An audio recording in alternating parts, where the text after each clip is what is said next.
Patricia Chin, co-founder of VP Records, was the special guest speaker at the 24th annual Bob Marley Lecture online event on Friday. Affectionately called Miss Pat, the recently turned author released her reservoir of Jamaican music knowledge as she detailed the rise of VP Records as reggae empire. For some people are now not buying CD anymore. It took a while to realize the internet was now making the music worldwide so much easier. It was a sound ridiculous to say, but I think it was not until 2003 when we finally understood that this music thing was serious.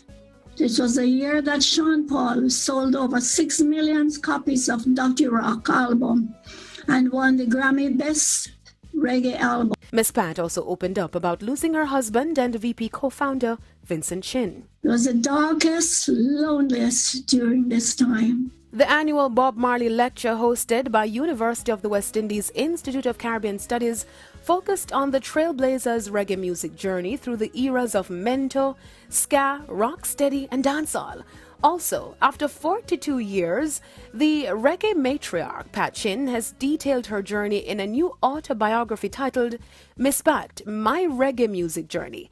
The book shares personal insights about the rise of the Jamaican music industry and nuggets of wisdom about the music business and life.